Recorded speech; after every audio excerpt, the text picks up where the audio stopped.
Halo, kembali lagi bersama gue Dimitri Aryoseno di video kedua channel YouTube gue.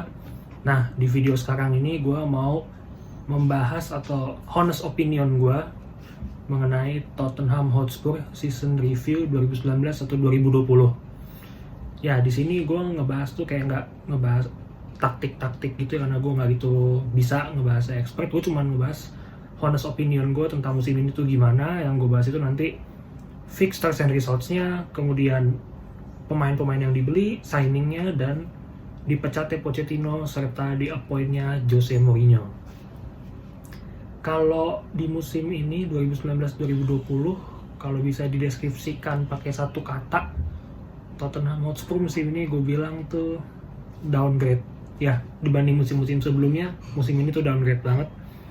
Nah, oke, jadi gue bakal bahas yang pertama itu fixtures results-nya ya. Gue ada beberapa pertandingan yang gue garis besar menurut gue tuh nih kayak ini downgrade banget, downgrade yang bukan Tottenham Hotspur banget, harusnya tuh nggak kayak begini dan bisa dapat hasil lebih baik di pertandingan ini. Yang pertama, ini yang paling parah menurut gue, Champions League di group stage kita main di home, Tottenham Hotspur 2, Bayern Munich 7. Parah, ini paling ancur menurut gue. Kenapa? Karena ya gimana ya, oke, lu Spurs lu lawan Bayern. Kalau emang lu kalah ya kalahnya 3-1 kayak gitu ya, 4-1 lah. Ini 7-2. Lu kebobolan 5 pertandingan, 7-2.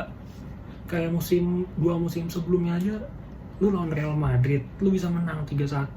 Lawan Juventus juga kalahnya 2-1.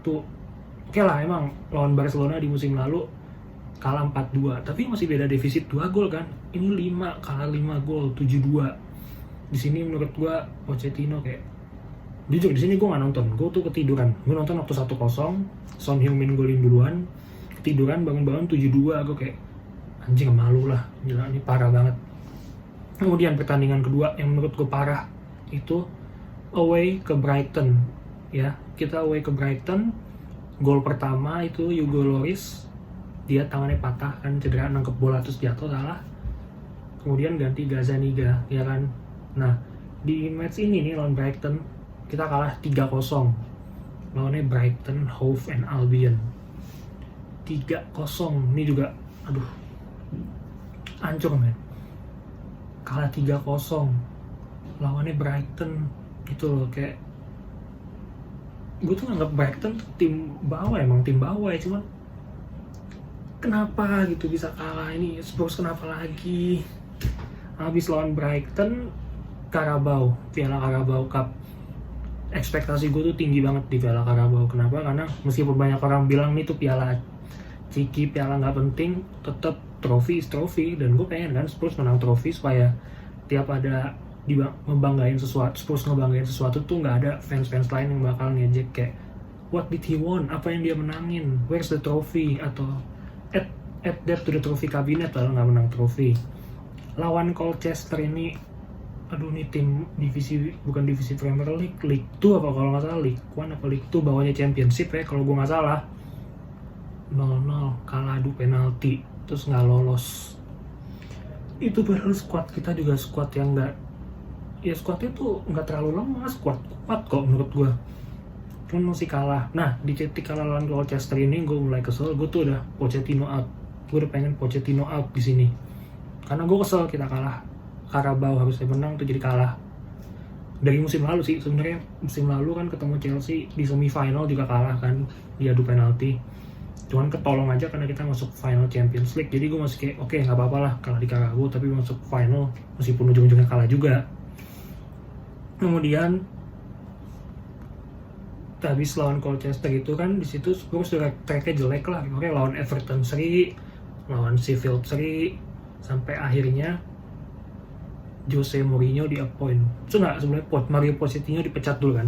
Mauricio Pochettino tuh dipecat, dan akhirnya di-appoint lah si Jose Mourinho. Itu gue inget banget, waktu si Mauricio Pochettino dipecat itu gue malam-malam belum tidur, jam 12, jam 1 kalau nggak salah. Gue tuh lagi buka HP, lagi buka Twitter, scroll gitu, tiba-tiba Spurs official tuh update club statement, gambarnya Mauricio Pochettino. Nah, gambarnya kayak gitu tuh, kayak gini. Lah, gue udah kayak, wah kenapa nih, wah dipecat. Gue tuh di satu sisi ada gebu-gebu seneng kayak ya pelatih baru, ekspektasi gue pelatih barunya tuh yang bisa naikin Spurs banget, yang kayak pelatih jago lah. Di satu sisi sedihnya kayak berakhir juga ya si Pochettino kisahnya sama Spurs tanpa trofi, meskipun dia tuh udah naikin levelnya Spurs lah di atas ekspektasi.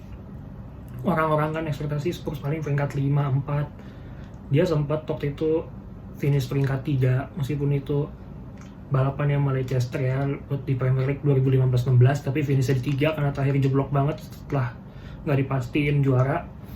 Kemudian di 2016-17 nih menurut gue apa ya, bukan golden era atau bukan peak, tapi ini di sini tuh best Spurs season I've ever watched gitu. Kayak di White Hart Lane musim itu nggak terkalahkan, runner up di liga, ngegolin paling banyak, kebobolan paling sedikit, dan Harry Kane Golden Boot, but still no trophy, nggak ada piala kan.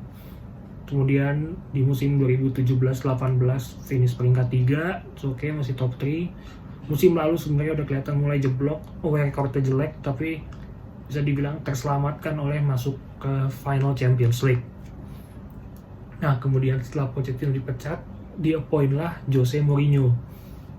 Setelah Jose Mourinho di-appoint, gue kayak seneng, jujur gue seneng, karena gue tuh bisa dibilang Jose Mourinho fanboy, ya bukan fanboy ya, kayak gue emang ngefans sama Jose Mourinho. Setelah waktu gue SMP tahun 2010 yang dia bawa Inter treble, tuh gue sama teman-teman gue bilang, wah Mourinho pelatih bagus ya. Gue tuh ngomong kayak ada, gue sampai nge-tweet waktu itu tahun 2010, coba suatu hari Spurs dilatih Jose Mourinho dong, Tottenham dilatih Jose Mourinho. Pengen gue Tottenham dilatih Jose Mourinho, nah akhirnya terkabul kan. Cuman terkabul 10 tahun kemudian. Tapi gini, banyak orang yang bilang, temen gue juga bilang kayak Jose Mourinho tuh dinosaur, udah tua, udah beda pelatihnya, dia banyak gagal belakangan ini, udah gak pelatih bagus lagi lah dengan sepak bola pragmatisnya. Gue sendiri tuh sebenarnya mulai seneng dengan sepak bola pragmatis. Kenapa? Karena kan sepak bola pragmatis kan lu mau main kayak gimana yang penting menang kan. Apalah arti sebuah permainan atau arti sebuah apalah arti sebuah permainan, yang penting menang, ya kan. Jadi kayak gini deh, permainan lu cantik sama Pochettino kemarin, mainnya bagus kan, megang possession mulu, tapi sering kalah dan gak menang trofi apa-apa. Nah kalau pragmatis kan Jose Mourinho kan menghalalkan segala cara supaya menang. Nah gue mau, jadi kayak mungkin menghalalkan segala cara gimana, mau lu possession berapa persen lah, 20/80, yang penting lu menang di pertandingan itu. Nah gue tuh mau kayak gitu. Gue tuh sebenarnya mau Tottenham dilatih sama pelatih besar, pelatih dengan nama besar, supaya kayak kita kan, gue nggak bilang di sini, gue nggak bilang Tottenham Hotspur tuh tim gede, gue bilang tuh gimana ya, tim yang punya potensi bisa jadi tim besar, tapi nggak ada trofi sama kurang prosesnya kan. Jadi gue pengen Spurs dilatih pelatih dengan nama big name lah, big names atau big signing manager itu, biar pertama image-nya naik, image Spurs tuh naik, udah nggak dianggap tim cere-cere lagi, tim papan tengah atau tim yang one season, two season wonder. Dua, bisa menang trofi, dan ujung-ujungnya tuh bisa jadi tim gede gitu. Kalau menurut gue sih Jose Mourinho masih pelatih, nggak tau ya, ini honest opinion menurut gue, kayak masih ya pelatih dengan nama besar lah, CV-nya bagus banget kan, Inter treble, di Real Madrid dia menang juga piala kan, menang La Liga. Di Chelsea waktu dia balik lagi tuh dia menang Premier League sama menang Carabao, dan Carabao itu ngalahin Spurs 2014-15. Kemudian di 16-17 si Mourinho waktu menanganin Manchester United itu menang 2 piala. Dia menang Europa League sama Carabao Cup lagi. Di musim keduanya di Man United dia finish runner up loh, runner up di Liga dan FA Cup juga runner up, meskipun gak menang trofi. Tapi lihat di CV-nya deh, pasti selalu menang trofi kan di tim apapun yang dia latih. Nah ini yang gue pengen, Mourinho tuh kayak, gue pengen di Spurs please lu menangin trofi, lu menangin piala buat Tottenham Hotspur. Setelah Mourinho di point ini ekspektasi gue tinggi dong. Cuman ya emang butuh proses sih, kayak lu gak bisa dengan ada pelatih masuk ke tim lu langsung bagus, nggak kan, emang butuh proses.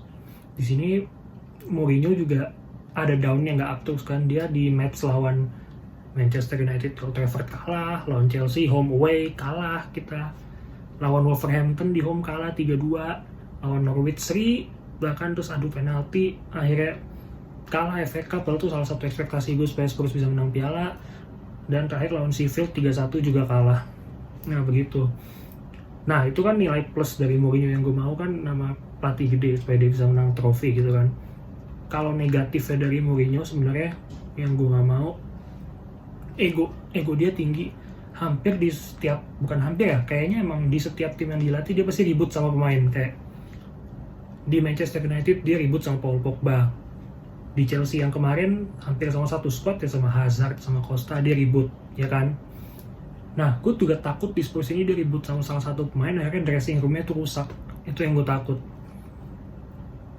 Nah kemudian nih gue lompat sedikit, gue langsung lompat ke signing Spurs. Kan musim ini Spurs tuh transfernya gimana ya, oke lah menurut gue bagus. Kan tadinya tuh ada beberapa nama nih di sini nih, ekspektasi buat Spurs kan, buat kita ngebeli siapa aja. Tapi yang kita dapet tuh ada Tanguy Ndombele. Jujur Tanguy Ndombele tuh gue berharap, dan kayak wah dia bisa nggak ya jadi Yaya Toure, kayak mirip Yaya Toure gitu kan. Who knows, siapa tahu dia bisa kan. Karena ya ini setelah Moussa Dembele pergi, kita tuh butuh sosok buat gantiin dia kayak Tanguy Ndombele. Tadi gue kira bisa kan. Kemudian kita Ryan Sessegnon, kita sign juga dari Fulham untuk pemain muda, gue suka. Terus Giovanni Lo Celso dari Real Betis. Kemudian ada Jack Clarke yang dari pemain Leeds ya kalau nggak salah. Terus kita loan lagi. Nah di bulan Januari kita sempat beli juga Steven Bergwijn, PSV Eindhoven, sama si Gedson Fernandes. Ya padahal gue pengennya Bruno Fernandes tapi dapetnya Gedson, ya udahlah. Nah itu kan tadi nama-nama pemain yang desain tuh. Nah setelah gue lihat ini ternyata si Mourinho tuh jarang banget, hampir nggak pernah mainin Tanguy Ndombele kan. Yang gue takut tuh dia ribut sama Tanguy Ndombele, kayak mungkin ditutup-tutupin tapi ternyata ada ribut, dan media juga sering expose kan kenapa Mourinho nggak pernah mainin Ndombele.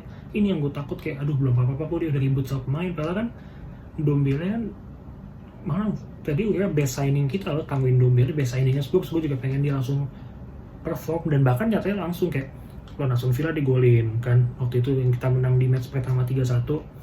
Lawan Manchester City dia assist, lawan Southampton dia golin, ya lumayan golnya tuh banyak. Terus emang tutup cedera lagi, setelah cedera jadi jarang starting, main pun cuman cameo masuk gitulah, nggak main yang sering banget. Nah setelah itu, setelah pemain-pemain yang kayak ini yang udah kita sign ini, kalau Giovanni Lo Celso menurut gua tuh kayak ya gue nggak tahu ya, karena kita kan juga ditinggal Eriksen waktu Januari. Eriksen pergi, kemudian datang Giovanni Lo Celso. Itu ya B sih menurut gue, B aja, nggak wow banget, tapi orang pada banyak seneng sama dia, hard worknya ya oke lah. Gue juga menurut gue B oke, bagus lah. Kemudian ada Ryan Sessegnon, gue amazed sih sama dia waktu bisa golin lawan Bayern. Kayak wow, dia main lawan Bayern, golin lawan Bayern, kayaknya tuh bagus banget. Ini pemain kayak bisa bagus, tapi kenyataannya dia keseringan di bench, jarang dimainin juga. Kemudian nah kita kan Januari ditinggal Eriksen, terus kemarin juga sempet ada berita kan Mitchell Form sama Jan Vertonghen tuh leave club. Ya sebenarnya sedih sih, agak sedih juga Vertonghen pergi karena dia udah 8 tahun kan main sama Spurs. Dan ini tuh menjawab pertanyaan kenapa si Mourinho tuh cadangin setelah restart, yang habis kan Premier League berhenti karena Covid, terus balik kan restart. Setelah restart itu si Vertonghen tuh nggak pernah main, seingatku cuma main sekali lawan Bournemouth, itu starting. Jadi si Mourinho tuh mau ngebiasain match tanpa Vertonghen yang dipasang di tengah. Kalau nggak Eric Dier, Davinson Sanchez, Alderweireld, Davinson Sanchez. Iya, ini Vertonghen udah nggak pernah main lagi. Jadi kalau overall menurut gue Spurs musim ini dalam skala 1-10 atau A sampai E, kalau A sampai E ya C lah, C minus atau C plus yaitu musim ini. Kalau 1-10 5 atau 6, karena ekspektasi gue tinggi setelah kita bisa masuk final Champions League, sempat jadi runner up di Premier League. Kenapa kita nggak bisa take it to the next level? Ternyata musim ini malah drop, malah anjlok. Jadi itu aja. Kemudian ekspektasi gue musim depan ya kalau nggak main di ya top 3 lah, ekspektasi gue musim depan kita bisa finish top 3, menang trofi. Ini pasti wajib banget, mau menang FA, menang Carabao, ya itu gue pengen banget, atau enggak menang ini nih, menang piala ini.